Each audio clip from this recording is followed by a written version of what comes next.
What you listen to on your run, on your road trip, your kid's graduation song, their wedding dance, your retirement party.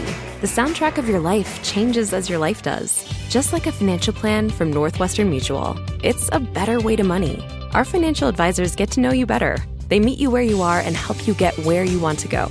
Let's get started at nm.com. The Northwestern Mutual Life Insurance Company, Milwaukee, Wisconsin. A hilarious new stand-up special from comedy legend Jim Gaffigan, The Skinny, is coming to Hulu November 22nd. This Thanksgiving, see Jim in a whole new light as he gives you the inside scoop on everything from parenting teenagers to weight loss and gaslighting family members. For everyone in need of a happy hour, the new hilarious stand-up special, Jim Gaffigan, The Skinny, premieres November 22nd, streaming on Hulu. Ask me, ask Iliza anything. It's time to ask. Ask me all your questions. Leave them in the Instagram comment section. Leave them on your Twitter or leave them on your Facebook. We'll see them, we'll read them, then we'll give you answers. You know it, I've got it. I've got the answer, you ask me. I'll tell you anything.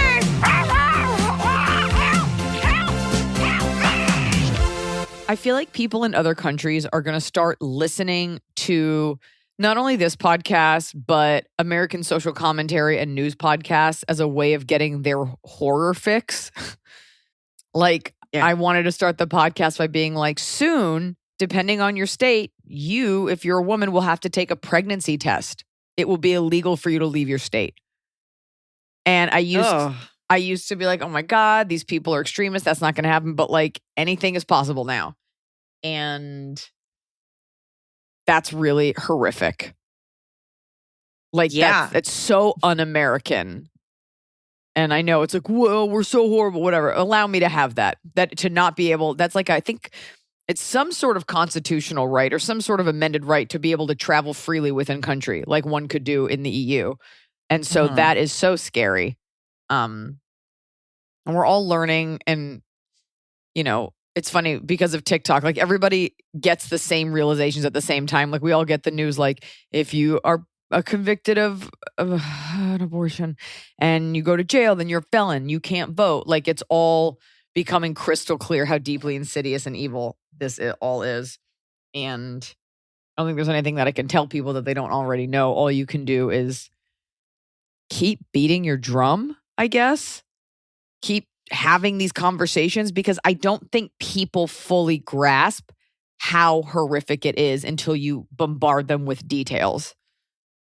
Right, because it seems so impossible and like nothing's going to happen. So we're just like, oh, that can't happen. That's crazy. Oh, Trump can't win. We're not going to lose our rights. There's no way a raped 10-year-old girl would have to cross state lines to get an abortion. Oh, wait, it just happened. She had to go to Indiana from Ohio. And I think people don't quite know those horrors. And to an extent, I get it, especially if that doesn't affect you. You're just like, what? Oh my God. But the more we speak, I guess the more we give, this is going to be a weird turn of phrase, but the more we give life to these facts and stories, the more they become a hard part of our reality. So let's capitalize on that now before people are numb to it while the information is still horrifically fresh.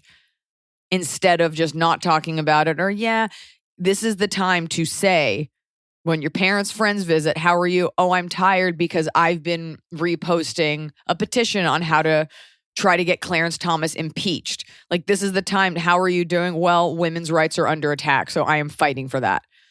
To keep bringing it up. And I think as women, we're uncomfortable with making people uncomfortable and being loud.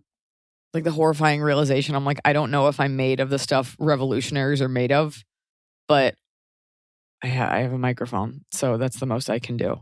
I have a little baby, so I don't want to go to jail for anything, but I, within my rights, because what they want you to do is fuck up and do something illegal, and then they got you. Like everything they're doing is constitutionally legal.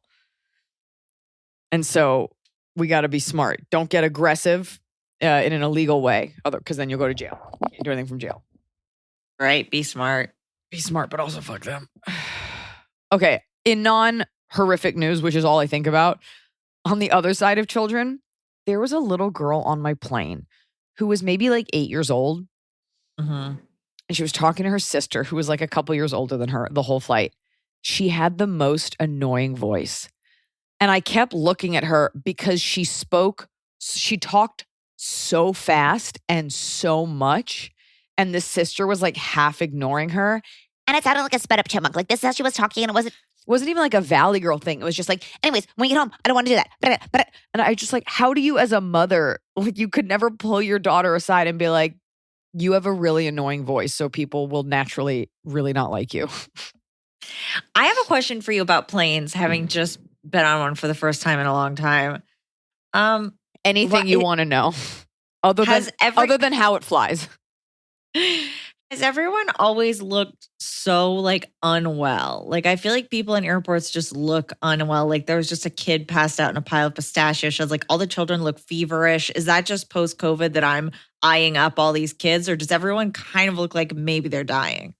I just think that when you see people in an airport and a boarding area, you are at your lowest point of social interaction. You are tired. You were there forever. You've been stripped away of your right to have your own water unless you brought a thing.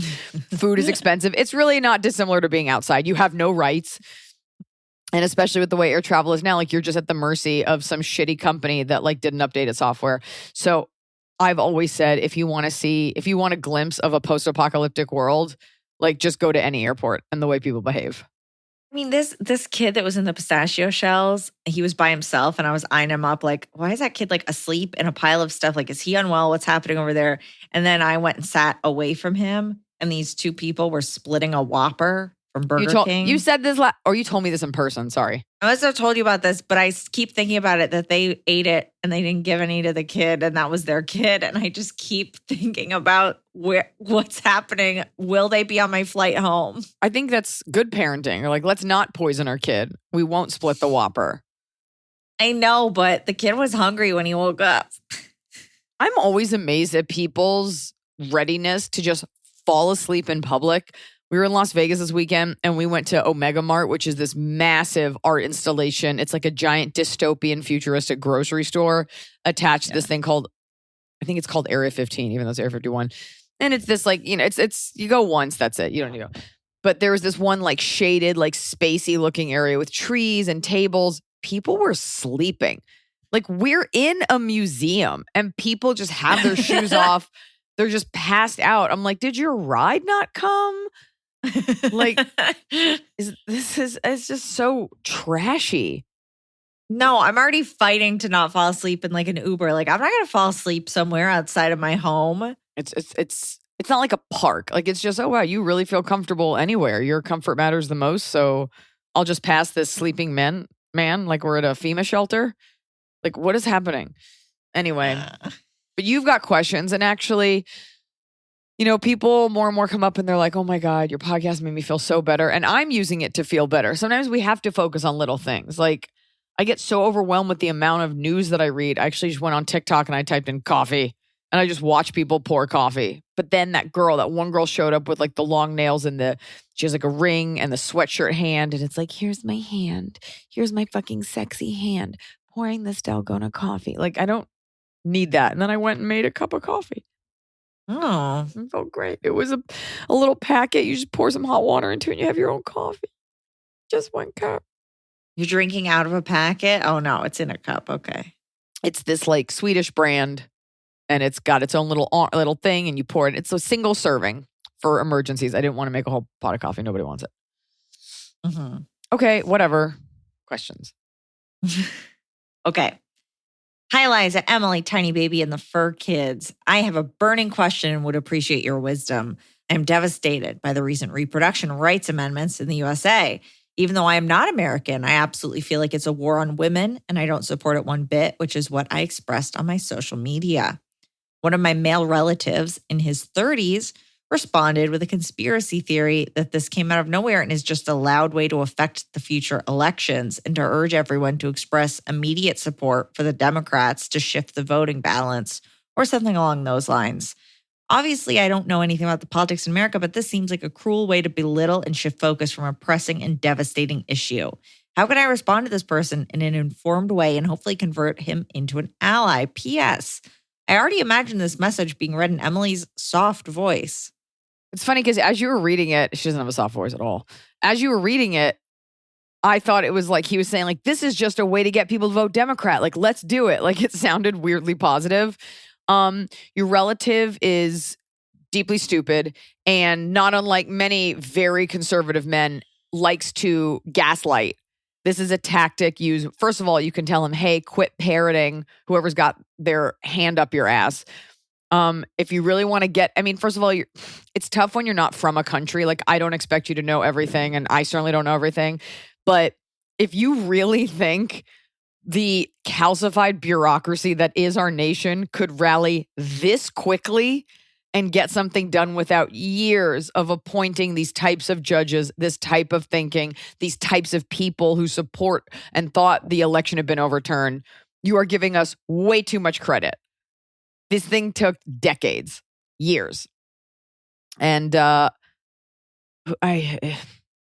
even if he is belittling it, I would just ask him, be like, okay, are you okay with your daughter being raped and having to carry that child? No, that is not how you convert someone to an ally. I'm not saying that's wrong. No, we have to stop being afraid of saying of saying the word rape to men. I'm not saying you shouldn't say it. I'm saying absolutely you can say that. This person doesn't know what they're talking about, but that's not how you get an ally. I'm not asking. No, but you know what? Logic. First of all, whatever you say, he's going to say that you're hysterical. You don't know what you're talking about. I have heard very logical, sane arguments, and the guy is just like, you don't know what you're saying. It's like a war cry of guys. So I would get armed with your facts. I would do some Googling. I'm actually fascinated by how, this is not you, but just in general, how reticent people are to use the Google search engine. Like, I was like, hey, you guys, it will take millions of people, but I'm like, you got to stop spending money on companies who contribute to anti-choice candidates and movements and things that are bad for the environment, investing in fossil fuels. And people are like, right on. Do you have a list of these companies? Girls, I am embarrassed that you are so lazy that you couldn't just Google what companies donate to pro-choice candidates, what companies donate to anti-choice.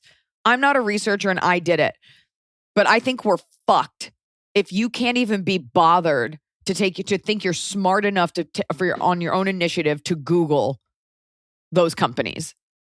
I just noticed that.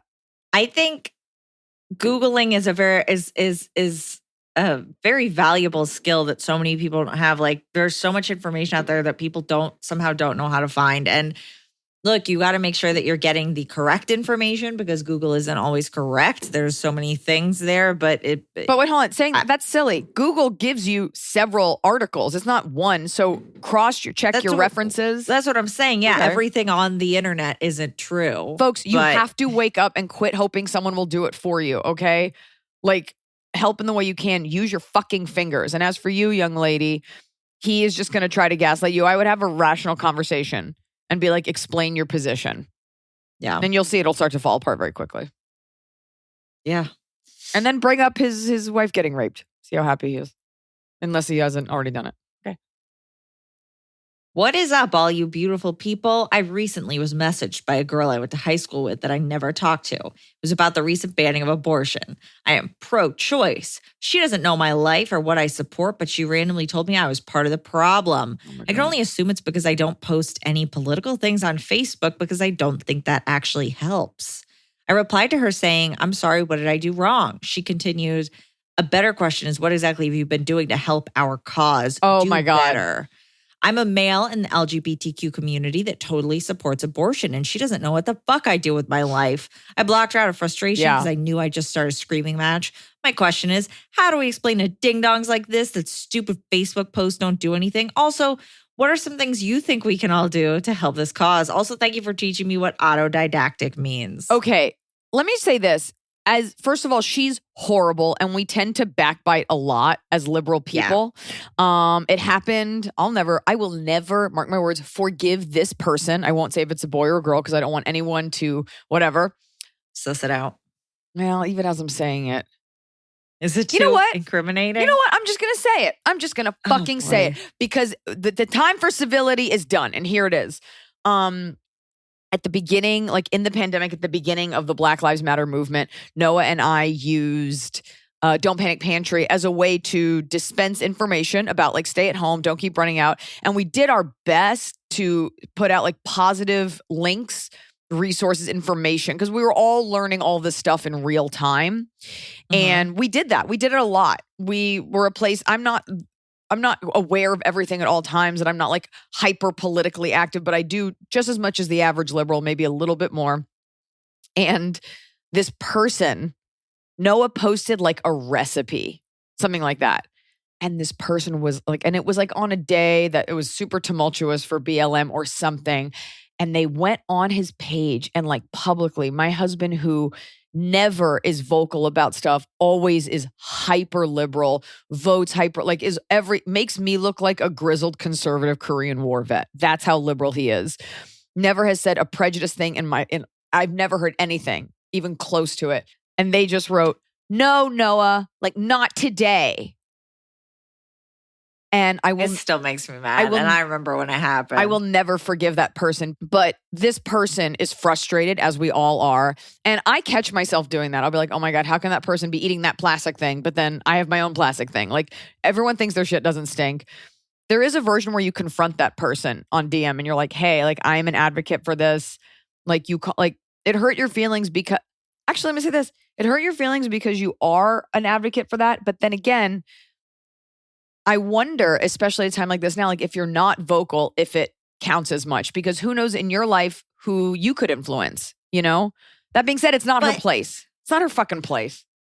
I think there's different things available to different people. Maybe this person donated a bunch of money. Yeah, Maybe you don't know. That person shared about it, and then their friends donated money because they saw the share. Maybe this person was in a march. Maybe this person volunteered outside a clinic. Like, you just can't know. I mean, that's the insanity. Is it's so much easier, like you said, with the backbiting. It's so much easier it's safer to fight with like your own people than actually take the fight to anyone else. That's why you always see like white young liberal women screaming about Black Lives Matter. Like, fuck you, white people. And Black people are just like, okay, cool, have fun having a tantrum. Just like when you were growing up, it was easy to like lose your shit at your mom, but like not at the person you were actually mad at. You can calmly reach out. Maybe you do other things. You can be like, you don't know how I live. You don't know who I give money to. You don't know any of this about me. And on that particular day, she looked online and saw you didn't do something. And you hadn't posted. How many people did she message? Was she scrolling through her feed like, whoever didn't post today is a piece of shit? Like, that what being are you said, doing? That being said, and I said this on my Instagram, take a look at the celebrities, male and female, who are showing up for this. Okay? Take a look at people. And by the way, could they secretly be donating millions? Celebrities tend to not do things secretly.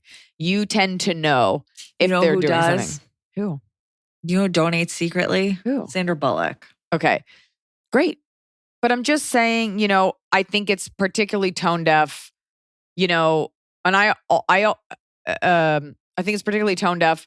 This whole thing is happening, all this horrible new information, and Kim Kardashian has like 15 slides about her kid's minion's birthday party. You know, it's like you have this opportunity, and it's not just her, but like with a massive platform to be influencing people who are largely very stupid.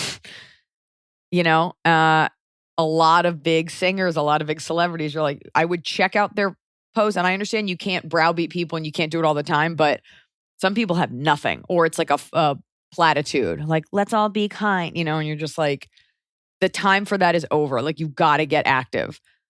Yeah. I don't want people to like, I don't know, part of me's like, I don't want to beat people to death with it, but it's like, I'd like to think, at least on my post, on my page, the information that I'm distilling out and reposting helps people who may not have access to that information in general or didn't know they could think that way.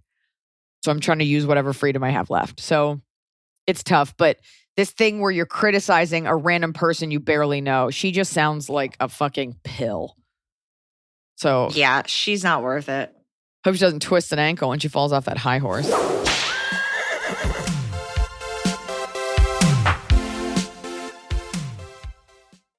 This show is sponsored by BetterHelp. I know being thankful is on everyone's minds, and with thankfulness comes gratitude, a concept that honestly really bothers me. I'm tired of thanking everyone else. You know who deserves a thank you? Me. You deserve a thank you. When's the last time you thanked yourself? Sometimes it's hard to remind ourselves that we are doing the absolute best we can. So here I am reminding you to send some thanks to the people in your life, but mostly send some thanks to yourself. And a great way to do that is with therapy. If you're thinking of starting therapy, give BetterHelp a try. It's entirely online. It's designed to be convenient, flexible, and it's suited to your schedule. Just fill out a brief questionnaire and you get matched with a licensed therapist, and you can switch therapists at any time, no additional charge. You don't have to travel anywhere. They take the hassle out of finding that perfect therapist. Let the gratitude flow with BetterHelp. Visit betterhelp.com/Iliza today to get 10% off your first month.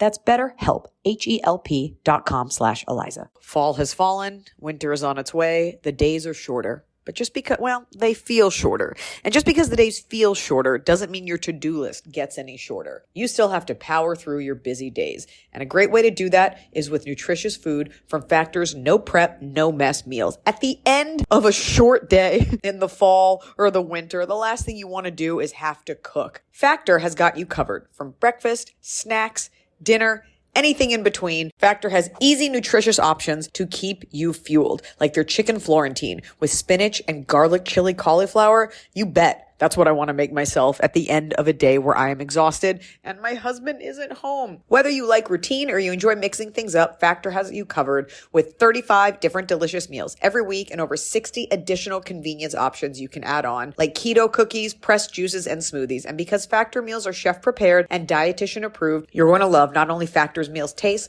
but also how they support your goals, even if your goal was just making yourself dinner. Head to factormeals.com/Iliza50 and use code Iliza50 to get 50% off your first box and 20% off your next month. That's code Iliza50 at factormeals.com/Iliza50 to get 50% off your first box plus 20% off your next month while your subscription is active. The holidays are here. And for a lot of us, the holidays mean decorating, hosting, celebrating. For me, it means a lot of traveling, and nothing feels better year-round, but especially during the cozy holidays, than a restful night's sleep in soft, luxurious sheets. Boll & Branch's signature sheets are made with the finest 100% organic cotton, and they get softer with every single wash. You already know that I got Boll & Branch this summer when I needed breathable sheets to sleep in, but this holiday season, I'm actually gifting some of my friends and family Boll & Branch's Ultimate Softness Bundle. I get to choose a signature hem sheet set in any color, a signature hem pillow set, and a waffle bed blanket. And they're all getting juniper because I think it's a classy color. This way, you know you have something nice to sleep on when you visit. It's the perfect gift for you and them.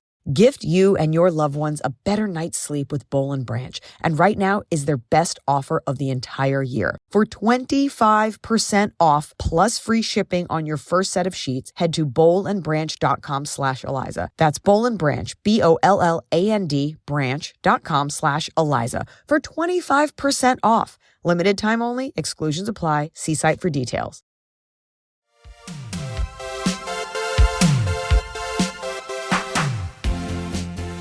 Hello, AIA crew. I, 33 female, married to 34 male for almost 10 years, am seeking your hot take on something that I hope the oh-so-wise elder millennial can answer for me. What does it mean when guys disclose intimate details of their marriages to another female? This has happened to me a couple of times, and I haven't stopped trying to figure out a reason why a married man would share something so private to a woman he isn't married to. So these are 3 different examples of men I worked alongside when I was a nurse in the Army. Oh, boy. Oh, boy. Example 1. One man told me that he had admitted to his wife that he had slept with someone else. Example 2. Another told me that he and his wife hadn't slept together for months, and he wished I could just slip the tip in and that he wouldn't need that much time. That Example is so 3. fucking foul. Example 3. He told me that he and his wife were divorcing because of her infidelity. Yeah. He was even willing to go into detail of his wife's infidelity, but I put a stop to it because mainly it isn't my business. As a person who reserves this talk for mainly my husband and my friends who are also female, I found those instances uncomfortable. Usually, if it was a female friend, I would offer my moral support and advice, but I'm one who believes that it crosses a boundary when a man decides to share something vulnerable / personal to a married woman. Okay. These are men I viewed mainly as coworkers and not close friends who I hung out with outside of work. I do not see these men anymore, and I'm not wanting closure on what was said years ago. I already get it. I knew what it was the second she said it. There's no more information in this. Wait, saw you in Portland back in September, and yes, you did remind me of the Grinch. Yeah, I got Grinch features. They're hitting on you. They're hitting on you. Wait, I need to. Okay, you're saying you. This is okay when it comes to your female friends. Yeah, because they're your friends and they're not your coworkers. Like, No, this is less no. a male-female issue. No, it is a male-female issue, Emily. You're completely wrong, and here's what it is. It's okay when women say it because you are not sexually attracted to women, and those... No, let me finish. Those women are not sexually attracted to you. These men are hitting on you, and they are saying the things that you say to the women you cheat on your wife with. Oh, she's leaving me. We're having a divorce. We're having problems. This is what men say when they want to cheat. They are hitting on you, and they're seeing if you'll take it. That's it. Right. The fact that they're hitting on you, but if they were gay or they were clearly not interested or they were like, you were actually friends, you can be friends with a man and talk to them about their marriage or whatever. But these guys are sharing weirdly intimate details to hit on you. That's the problem. By the way, you notice all three of them have to do with why they're not having sex with their wife and why it's okay. Yeah. None of these were like, yeah, we argue a lot, but I just love her so much. None of it is, oh, the baby kept her awake. I'm thinking of getting her a spa day. That's what it is. Okay? Mm-hmm. And don't take it as a compliment because you could be a stick with a hole in it and they'd be like, is it okay? I mean, also, wait, you even said he was like, could I just put the tip in? These guys. I think he was, no, not could I, but he was saying like, oh, my wife would have sex with me. Even if she would just let me tip in, that would be great. It wouldn't take that much time. Right. It doesn't matter. First of all, your wife doesn't want to have sex with you if that's even true because you're repugnant because you're the type of guy who shares this information. Like, You don't do stuff like that. You don't say stuff like that and you're just a gem of a human otherwise. So all of these men are hitting on you. It is completely inappropriate, especially considering like you're not BFF from forever. And the fact that any of those men would let's say it's all true and the wives are just not doing, these are nice guys. The fact that any of the men would betray their like spousal secrecy like that. Like I could never imagine Noah doing that. So that's all that's happening here. Yeah. And he would never. You guys, look, you're in the army. You're fucking horny. You're away from your spouses. And this dude's trying to fuck. God bless our troops. I mean that with all my heart, but I'm just saying those dudes are trying to fuck. Anyway.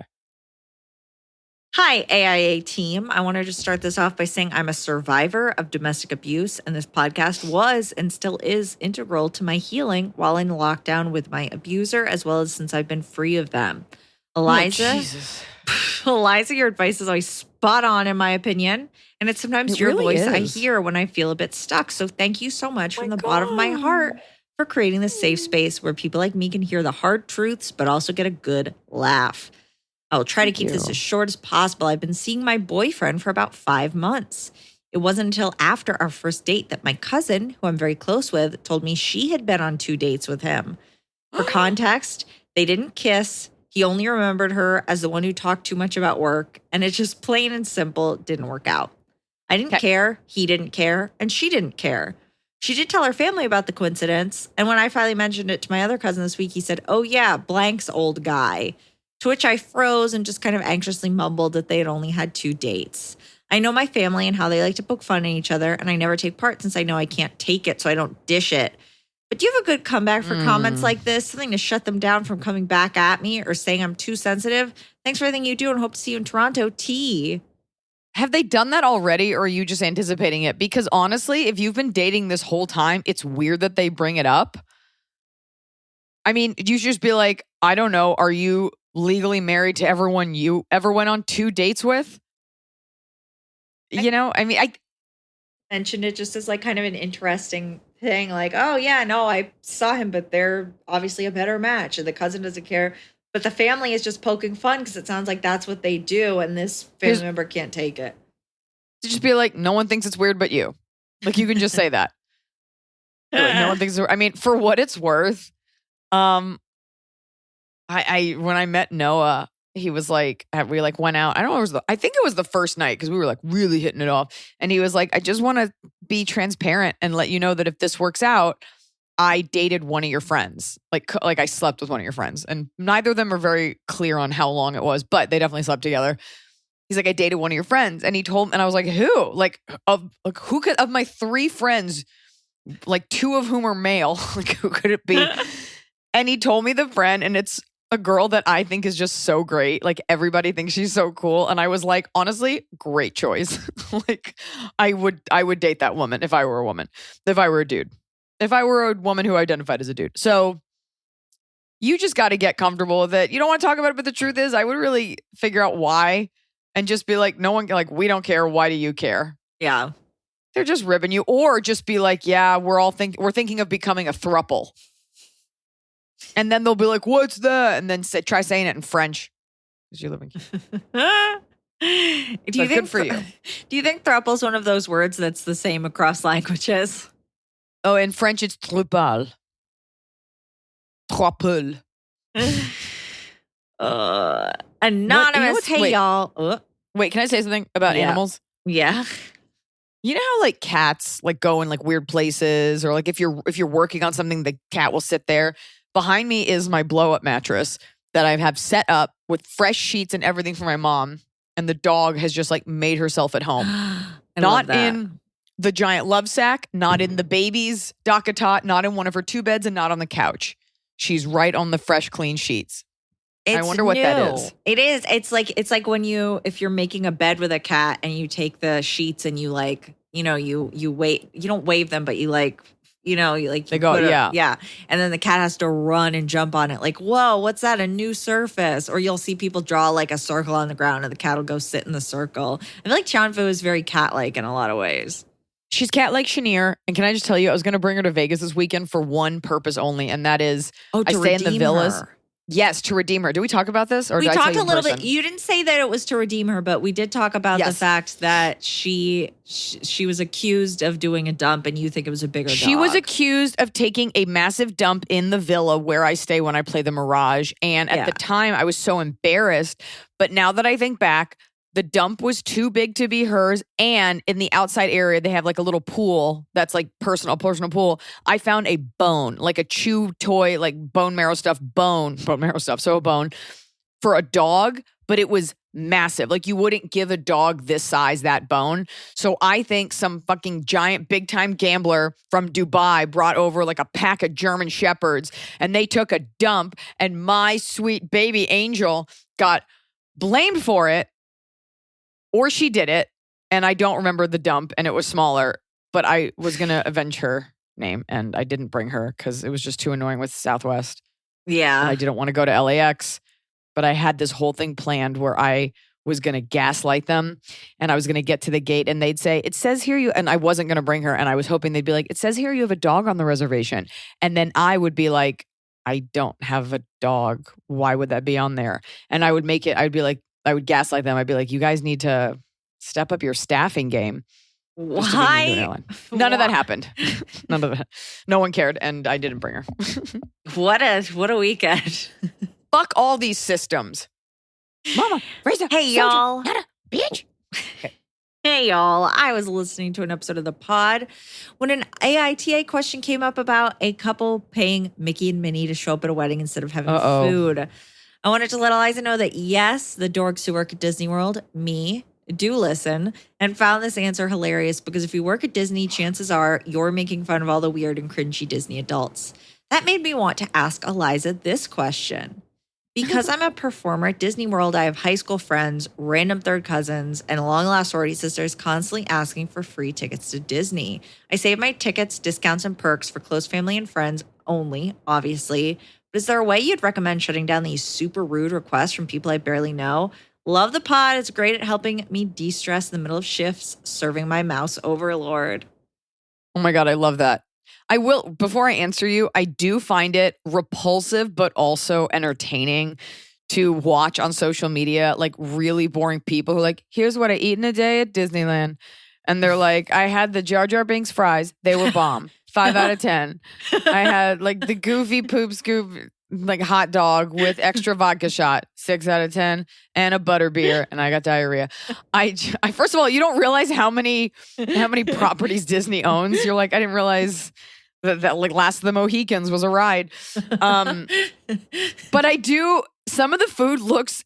I guess because when I think of theme park food, I think of like sweating my my lace front out as like a child, sweating through your jorts in line at the log flume, like eating like an ice cold turkey leg or like a spilled, like just drippy drumstick of ice cream, a lot of drumsticks. And I think it's like super elevated, right? At Disneyland? Disney World? I mean, there's a mix you can get. I feel like you can get a drumstick, but you can also get like a jalapeno bratwurst and you can get like a Jar Jar Binks fries.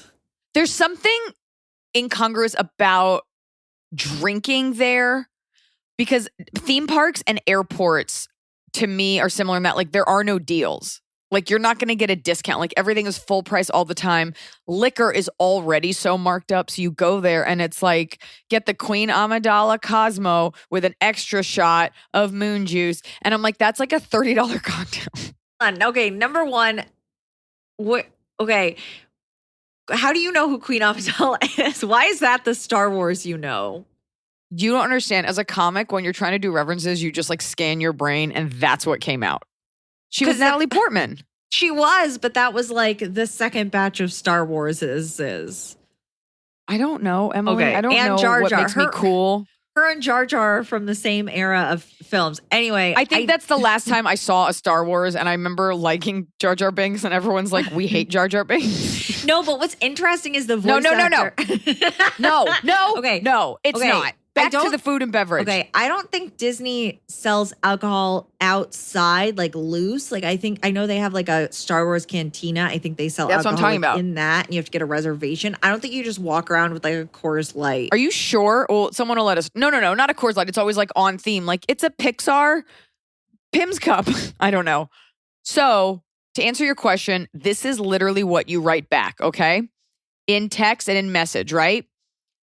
AH exclamation point. I'm totally out of passes. So sorry, LOL. That's not bad. That's it. Like, oh my God, I'm totally out. Totally out of passes. You're just out of passes. That's it. Yeah. Or like, I'm out of passes. Here's a site where you can get a discount or something just to lead them away from you. Yeah. Is there something like I'm out of passes, but I know they all run a lot of promos? Like, Yeah, that or way like it's not on you. Kroger, you can get a thing and then get $10 off, like it's Six Flags. Remember? Like just something to direct them on a different path away from you. I was about to say, remember you bring a can of Coke and you get $10 off going to Six Flags, but it turns out Coca-Cola is a major contributor to anti-abortion candidates. Not that I was ever drinking it before, but Coca-Cola also owns brands like Dasani, right? Pretty sure it's Dasani and a bunch of other stuff. They also own your house. Water. They own your house, your dog, and your teeth. So They definitely own my house in Atlanta. Yeah. Oh my God, for sure. So that's what it is. LOL, oh my God, wish I could, but I'm totally out of passes. Yeah. Copy and paste that and have it ready. Yeah. Or they capped passes. Don't get them anymore Also, yeah. Okay. with COVID. Yeah. I mean, whatever. People have to be more comfortable with lying. Yeah. I love lying when Lie. it gets me out of something. I lie all the time. Not to Do you too. guys, but like, I just lie because It's easier.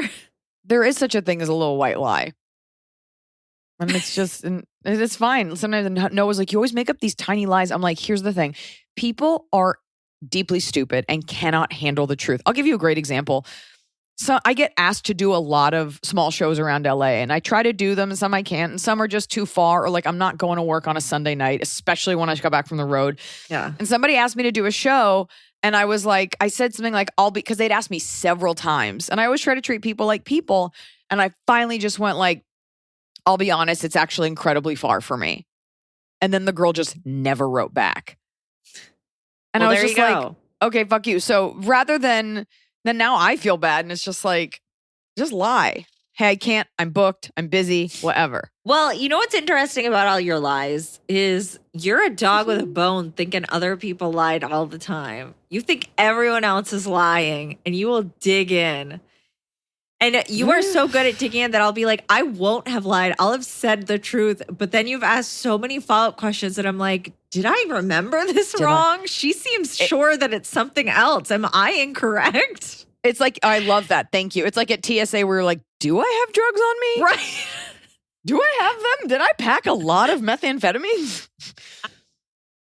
I just think It's not that they're lying as much as people are exaggerating all the time. And I really try to, and it always comes from a place of insecurity. Anyways, I do a lot of self-analysis.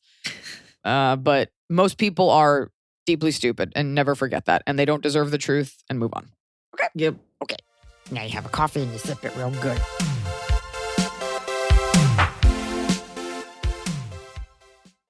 A hilarious new stand-up special from comedy legend Jim Gaffigan, The Skinny, is coming to Hulu November 22nd. This Thanksgiving, see Jim in a whole new light as he gives you the inside scoop on everything from parenting teenagers to weight loss and gaslighting family members. For everyone in need of a happy hour, the new hilarious stand-up special, Jim Gaffigan, The Skinny, premieres November 22nd, streaming on Hulu. So finally, fall is here. I have been looking forward to it. I have had a hard year in a good way. Like I had a baby. I have been on a nonstop tour, nonstop traveling, and it's been hot. So I'm looking forward to, of course, pumpkin spice, everything, cooler weather, and slipping into a cozy sweater from Quince. I've talked about Quince before. Quince has beautiful leather jackets, cotton cardigans, soft denim, and so much more. All Quince items are priced 50 to 80% less than similar brands. Dressing expensive doesn't have to be expensive. Their clothing is beautiful, it's durable, it stands the test of time, and it's what I like to call a capsule wardrobe. I got an Italian wool cocoon coat. That's one of those, it's got like a European collar and it covers my butt so I can walk around New York City and not be chilly. And Quince only works with factories that use safe, ethical, and responsible manufacturing practices. Get cozy in Quince's high-quality wardrobe essentials. Go to quince.com/Iliza for free shipping on your order and 365-day returns. That's QUINCE.com/Iliza to get free shipping and 365-day returns. Quince.com/Iliza.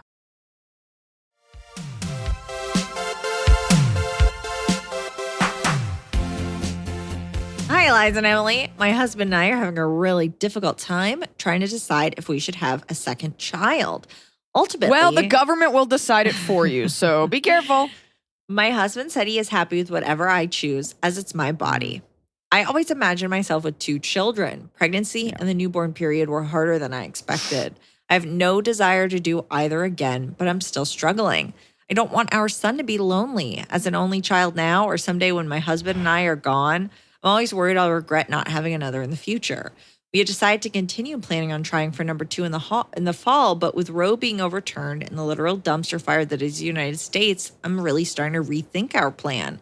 Terrified that something could go wrong in pregnancy and I wouldn't have access to the medical care I need. I'm also afraid that if we don't decide either way soon, we'll lose access to birth control. Oh my God. Can you provide any guidance? Do I need to let go of what I've always imagined and stop worrying about my son being lonely? Please help me get off this fence. Oh my God. Well, I will say you could have goosebumps. siblings and they could hate each other. Well, Emily, you're an only child. How do you feel about growing up alone? As a twin that doesn't talk to my sibling. That's different though. I mean, look, I had a sibling for a little bit and then we grew up in separate houses. And when we are together, nothing compares to that bond. Even if you never got along, which we never did, he's only the person in the world that has that same childhood as you and speaks that language. But kids that don't have siblings, sure, people can be lonely even if they're surrounded by people all the time. So I think it's tough if you had a sibling to imagine childhood any other way. But don't pity, I'm just going to say this cautiously, don't pity your kid like they're super lonely. They will have friends and hopefully you have other family. Maybe there's cousins, you will have other family. It's not that you die. This kid will be like 60 when you die. Hopefully they have their own family and their own life. It's not like you're leaving a baby in a cave to raise itself. Don't have another kid as a pet for your first kid. That's funny. But everything that you just said is very true. And for people that are unclear what she's talking about, we're talking about in Ohio recently, there was this is not even just Ohio. Women are having like an ectopic pregnancy, which is where the fetus is outside of the womb, basically. And the fetus is not viable. I mean, it is quote unquote, like there are signs of quote unquote life, but it could not live outside the womb. It will die there and it could kill the woman. And Ohio lawmakers were like, do everything you can to save the baby, including re-implanting it, which is not a thing. There is no medical procedure. That would be like me saying, well, if they go brain dead, try taking the brain out and putting it back in the head. Like, it's not a procedure that's done. Yeah. So I hear you in terms of if you find out, God forbid, your kid had something wrong with it that would make it unable to care for itself, or you knew like it had spina bifida, something that nobody wishes on their kid, you would not be able to abort it. I honestly, I hate to be like, just move, but like, is that an option? Even to another state where you can just buy yourself a little bit of time. And I'm so sorry. It's the only grace you have is if you went, I mean, California's expensive, but somewhere like New York, is that possible? Or maybe just to have the baby or just for that time, which is so fucking sick. And that's, I can't tell you what to do. I can tell you don't have a kid just out of that. The kid's not going to be lonely. They'll be fine.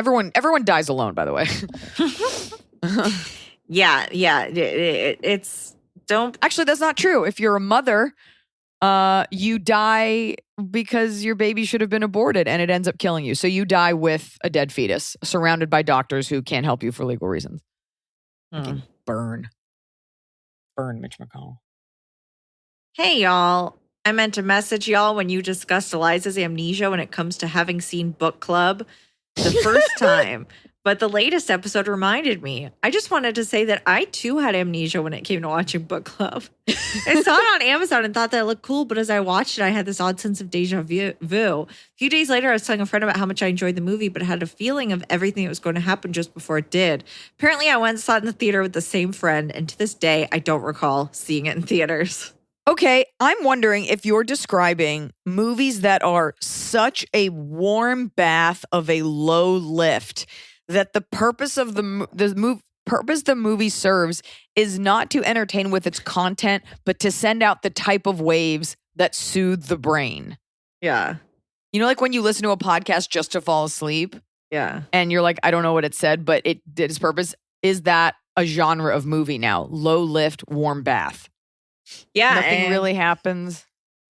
And a sequel is coming, so I better rewatch about 8 times that first one. Right, that you do not recall. I'll read the book. I just like that someone else had the exact same experience. That's so funny. I haven't rewatched it though, so you've only told me I've seen it. So maybe if I rewatched it, it would trigger a memory. Come back to you. Maybe. Do we even need that though? No, I think you're okay. Okay. Hey everyone, love the show. Mine is a relationship/friendship issue. I'm a 33-year-old guy who works as a licensed nurse for 4+ years, currently in a 5-year relationship with a 31-year-old woman, and I'm also best friends with a 32-year-old gay guy coworker nurse. Okay. So my situation is I have always considered myself straight but not narrow and have only been in relationships with women.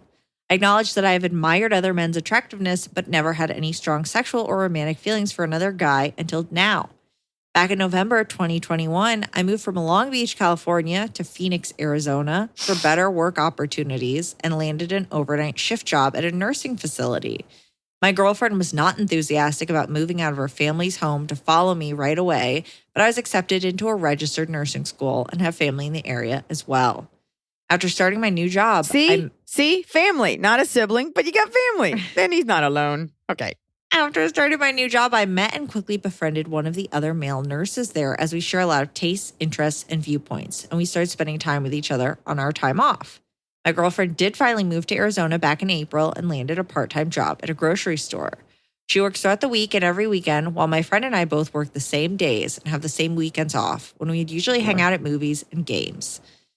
Even before me and my girlfriend moved to Arizona, there were issues with the relationship. My girlfriend dropped out of school a few years back, has not excelled at any job she has had, is very needy and clingy, and would not want to move out from her family's house with me as she did not want to pay for rent. She was incredibly upset about my plans for Arizona, to where I thought we might break up, but we did hold. That after some time apart would be better off when she finally came here. It's not. She still has no motivation to go back to school or try to find a better job to help with our apartment rent and expenses, as my finances can only cover so much. Spends her money on frivolous things and expects my full-time attention between my night nursing job and schoolwork. We've been arguing since she arrived as she is feeling neglected and wants me to drop out of school, so I'll pay more attention to her. Now back to my friend. He works during the day shift on the same days I work nights. We see each other during shift change. And like I mentioned, we have the same weekends off where we would go out.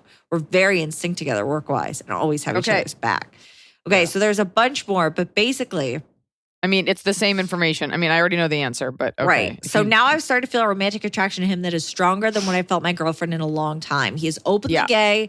I've heard from our coworkers that he has started to have a crush on me, but does not believe me to be anything but straight. He's not admitted this to me. I would not cheat on my girlfriend. Okay. I have more or less decided to break up with my girlfriend. There you go. I mean, what you're saying about her, you are not a man in love with this woman.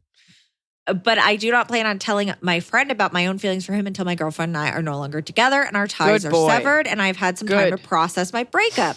What is your advice on how I can handle this, or am I not dealing with this whole situation as maturely and responsible as possible? I don't want to come off or seem like I'm one of the many asshole men that a lot of your female listeners write in about. So your advice would be much appreciated. If everything you're saying is true, you are doing a great job. Good on you for you're handling this beautifully, especially because you're like, I'm going to wait, break up with her, process, and then figure it out. And then you will resume your new life as an out of the closet bisexual / gay man. Because that is, I don't think any girl could be so horrible that it pushes you into the arms of another man if you didn't already have that. Okay. So also, I understand that she moved there for you. That being said, that is so cringy that she wants you to drop out of school to spend time with her. She is low vibration, dragging you down. You are not the same anymore. And usually it's the other way around. It's the girl is like on an upward trajectory and the guy's just like, duh, call it Fortnite. So that's my answer. Break up with her, couple of bucks, let's get you back home. Be like, this is not working. Cut that clean. Do not feel bad about it. She is not in a good place. And she doesn't have a job that she likes, so she's not stimulated. And then you can go up to Gary and be like, I'm into you. Your only mistake, you're handling this next part of it very gracefully. Your only mistake, I will say, is that you should have cut this off before she moved to be with you. That was wrong. Like her. I don't know if he knew. I have to be honest. I think if he said they were fighting back then. Yeah, but I'm just saying, like, you couldn't have known. It could have gotten better. She could have moved there. You didn't know, but she's here. Look, you don't have kids. You're not married. She has a family home to go back to. And make sure that when you do break up with her, because this sounds like you cannot be salvaged, don't say to her, if you just had a job or something you liked, because then she'll be like, fine, I'm going to go get it. And then you're like, cool, I'll just be here. So you're done. Mm-hmm. And you're right about processing. And yeah, that's it. Whether you end up with this guy or not is completely irrelevant because it's about getting rid of her. Yeah. Here's what you do. And then when you're done, you invite him over, be like, have you seen Fire Island? And he'll be like, the documentary? And you're like, no. Like the gay rom-com on Hulu. And then pause it and that scene where they're in the dark room where all those dudes are fucking and just be like, are you into this? Perfect. Cute movie. Hi, Liza and Emily. My friend and I are women in our late 20s. She's 2 years younger. We've known each other for years and lived together for 2 years during lockdown. While in lockdown, I found her boyfriend active on a dating app and immediately told her. She confronted him and he admitted he had been cheating. He swore it would never happen again and he recommitted to the relationship. They moved in together a year ago and she swears he has been amazing ever since. They just got engaged. I've never hid that I don't trust him. We talk about it openly and she says he has been wonderful and attentive and he's committed to do couples therapy before getting married. I challenged her to really think about what she wants and told her she deserves the best. She says he really is the person she wants to be with. How can I be supportive of my friend and enthusiastic about the wedding when inside I'm screaming this is a mistake? Am I cynical to believe cheaters never change? That's tough because there's cheating and then there's cheating. Like, oh God, how long were they? I hate to do this. Like, how long were they dating? How long did he cheat? Was this, I'm not saying this is right. Like they went through a rough patch. He just wanted some attention. Like, what was the cause of this? Because you're a bad person versus I don't know how to express myself. Things can be remedied. You can fuck up and be better. Also, you're in your 20s and like this is when you go through so much growth and change, if he's willing to do the couples therapy, he's been attentive, he's recommitted himself, he genuinely seems to have changed. I would understand why she would want to take that at face value and see how it plays out. Maybe he really is. He realized he's screwed up and is changing it. I mean, I don't know. I haven't met him. Maybe you meet him and you're like, ew, he's the worst. But I don't know. It sounds like he's doing everything that he could possibly do to salvage this. You know, it's tough too because it's always going to be in the back of your girlfriend's mind. And it's a little unfair to him too, because let's say he made that mistake and he's atoning for it. Like if you forgive someone, it has to be fully forgiven and you can't keep thinking about it or bringing it up. So it's kind of unfair for both of them. But if they are both cool, I think you might just have to let it go. And maybe it's worth taking him to coffee and being like, here's why I don't like you. Yeah. And he'll be like, I don't have to explain myself to you, but you know, and that'll, I think, it'll tell you a little bit about who he is as a man. Because a real man would be like, I fucked up.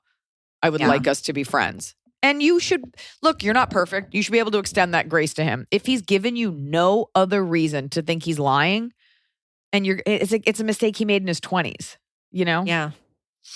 Yeah. Like when I met Noah, he had this like brown hoodie that looked like a monk robe. And I still bring it up to this day, even though I threw it out. It was so Does ugly. he miss it? I don't care.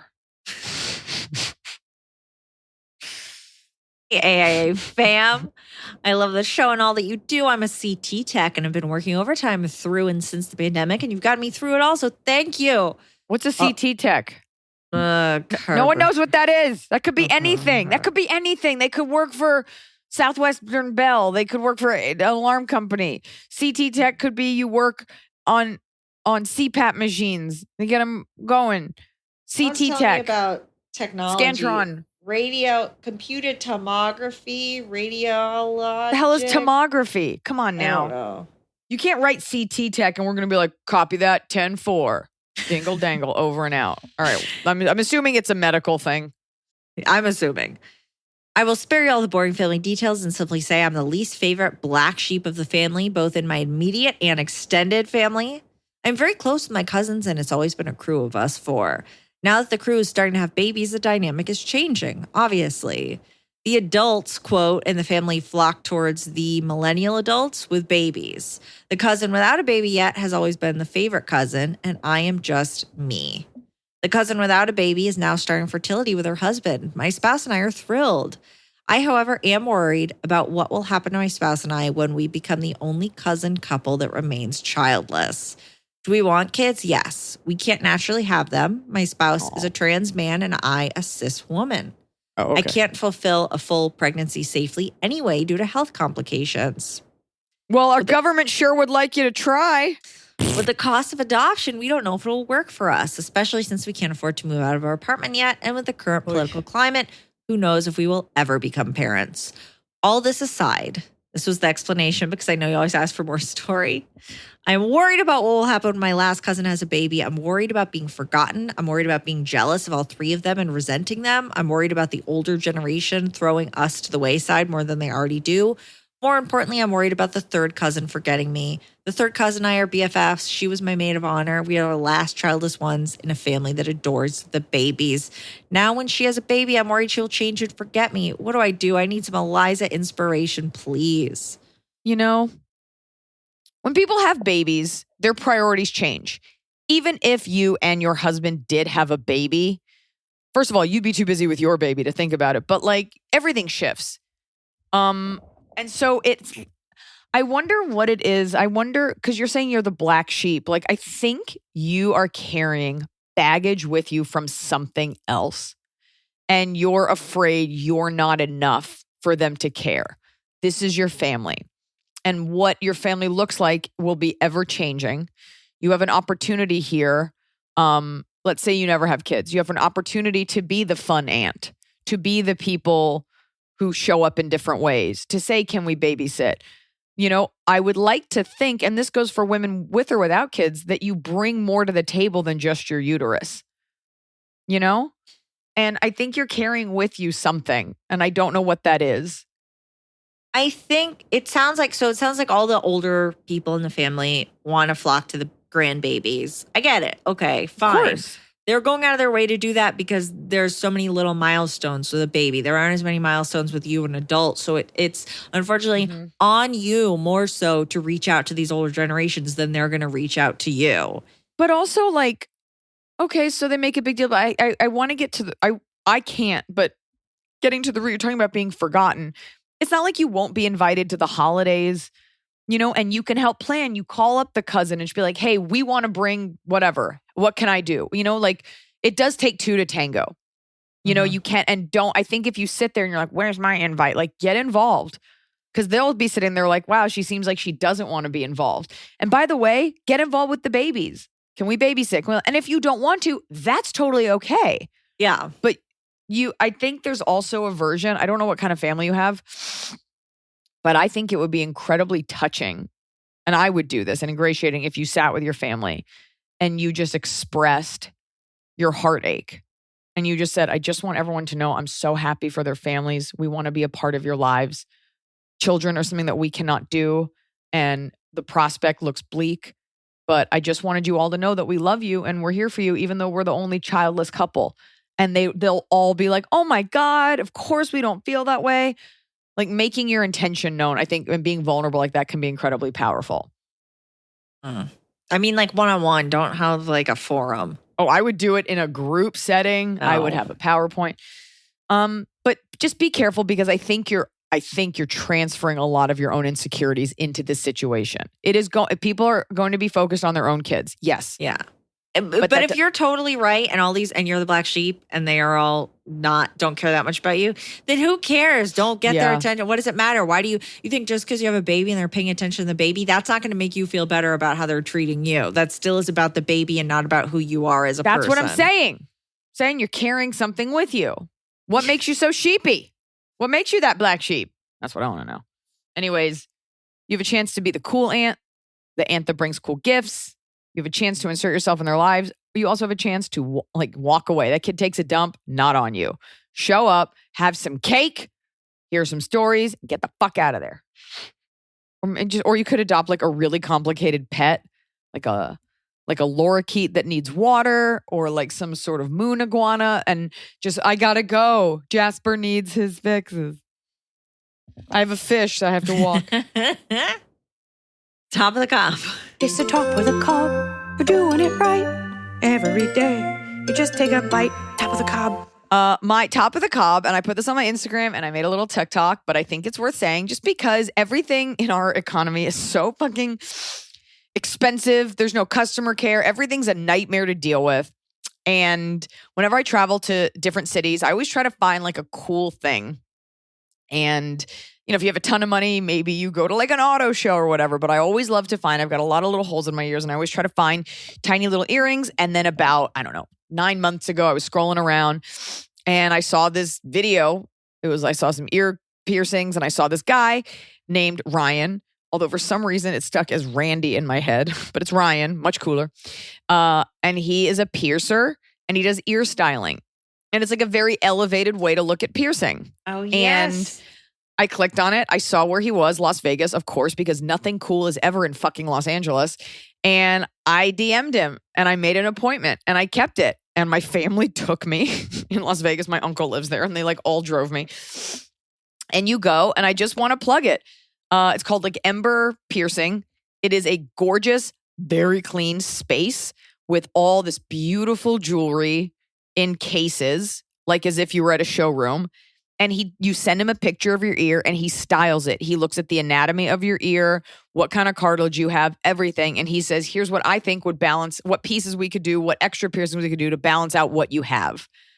And when I came, they had like all these ideas and all this jewelry pulled. And I ended up buying a ton of jewelry and I got 2 new piercings. And it was just, and they were lovely. And it was just like an elevated, cool experience. And I just want to give credit where it's due. I ended up spending a lot more money than I intended on beautiful 18 karat gold diamond jewelry, but my ear looks fucking sick. Are you cleaning them all your ear holes? I've never been great at that and my ears are always fine, but they gave me a saline solution. Anyways, Ryan Dreyfuss and Zoe, who are at Ember Piercing in Las Vegas. I would say tell them I sent you, but like we don't have a deal worked out. No.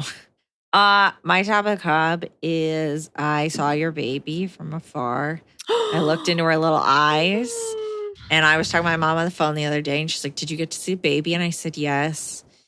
She was like, "Is she even cuter in person?" I was like, "Yes." She has a little head of hair. She has little eyes. She's very smiley. I didn't know that. That didn't come across. I guess because all your pictures are a black blur. Yeah, you can't and see her that's why face. I'm just putting together. That's why she's a very smiley baby. Nice little Thank smile. Thank so you. that was very nice. And my whole family is so thrilled and blessed that I have seen the magic baby. Oh, magic baby. Okay, I'll have to send you some pictures to give to your mom. Okay, thank you. I need it. She's smiley girl with 2 teeth. My bottom of the cob is it's not my parents, just to put that to rest. I was having a discussion with a very close relative and a friend of theirs, and their, I guess we'll say, and their partner. I'm not going to say if it's a boy or a girl, either way. And I always thought this person was very liberal, borderline like conspiracy kind of liberal, like the government's out to get us, but like I can vibe with that, whatever. And I come to find out that they both think being gay is a choice. Ooh. And I was so shocked because it's never something that comes up in my life. And, everyone's supposed to be political now, but we didn't talk about these things growing up. You would never really talk about it if no one in your family's gay. Like, we all act like we've all been reading Bell Hooks since we were 5. Like, a lot of families, like, these are not the discussions. Anyways, I never bothered to check in with them because I never really wanted to hear what they had to say. But they both said that. And I was like, trying to explain. And he's like, whatever. Yeah, it's a sexual preference. And I was like, I don't think you're understanding the word preference. Like, not even trying to be rude about it. And the person we were with was like, yeah, that's like, I'd prefer to suck a dick, but I'm not going to. Like, it's not a preference. It's like a setting that you're set up. You're born that way.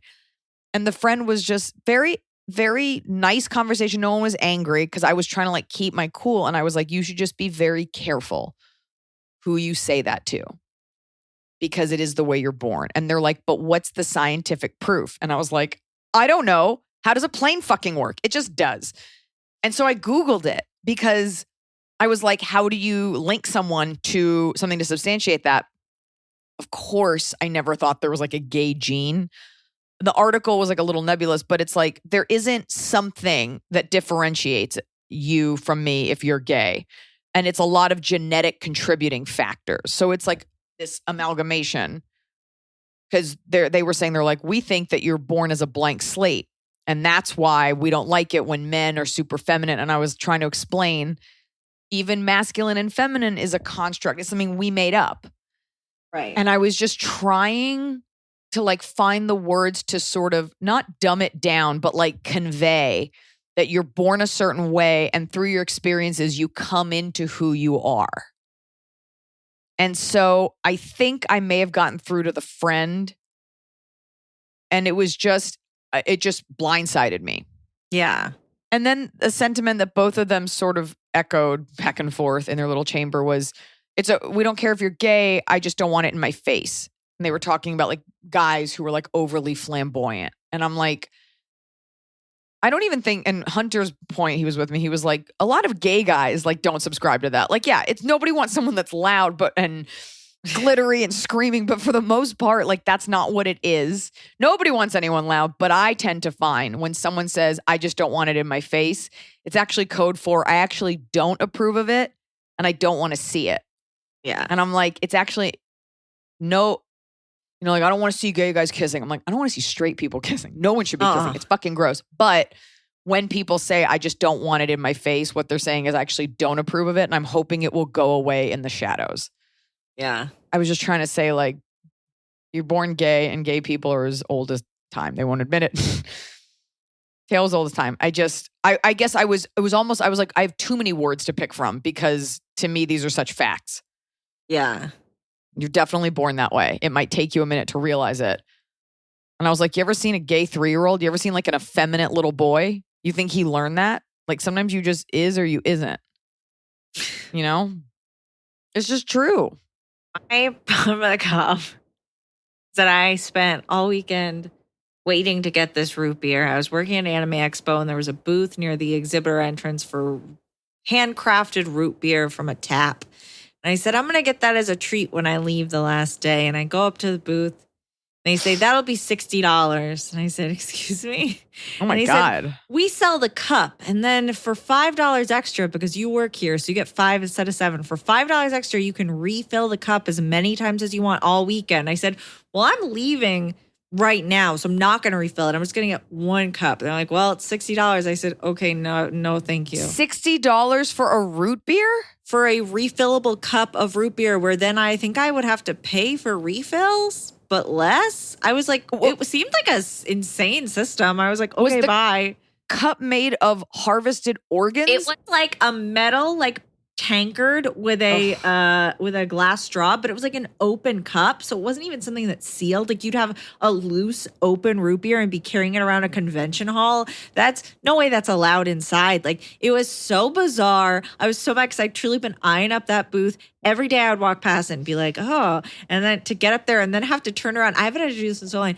I'm in line and I have to be like, oh, well, never mind. And turn around, get out of the line and go around the people behind me. How incredibly sad it is that your big treat was a root beer, that you were like eyeing a root beer. That's really sad to me. But also, there has to be a term in like business, like forced value, like where, because this happens a lot, like at theme parks where it's like the cup is $1 billion and you're like, but I don't want the cup. We're like, well, we made the cup nicer to qualify the fact that we're giving you this cup because you will riot if it's made of paper. So here is a robot arm you can refill with $1 worth of corn syrup. They can't have been doing that good of business. Whoever would see a root beer stand and think that's the subscription-based service. That I'll have that for the weekend. Like that's nuts. It was like a place that had root beer, sarsaparilla, cherry, cream soda. But nobody's like looking at that like I'm gonna get that for every day. They are though. Like that's who goes to conventions. People are committed into the root beer economy.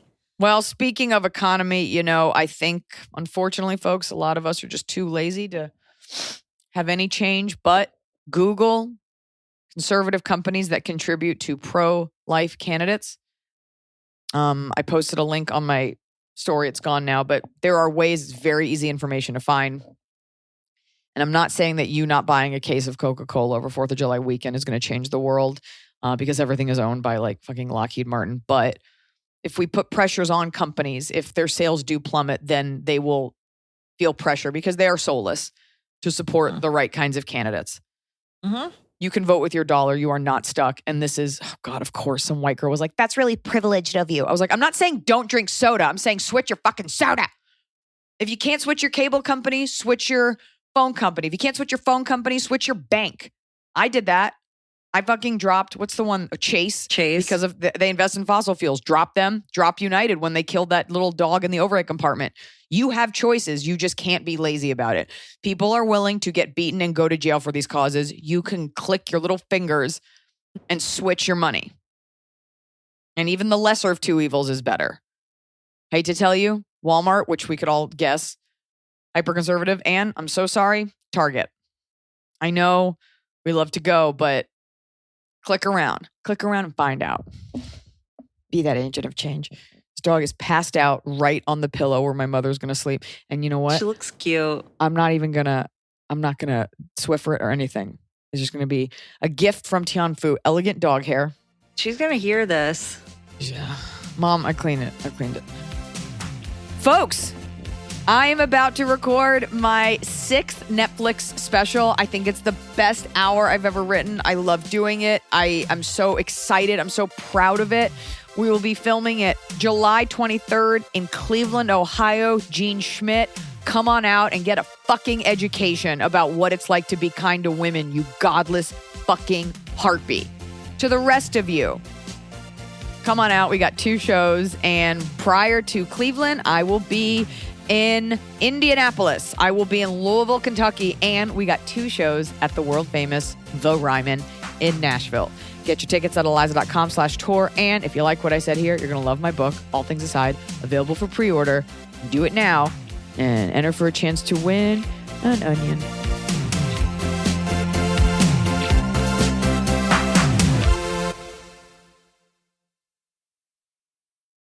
When you find a deal on your favorite thing in the McDonald's app and order it, Does that technically count as online shopping?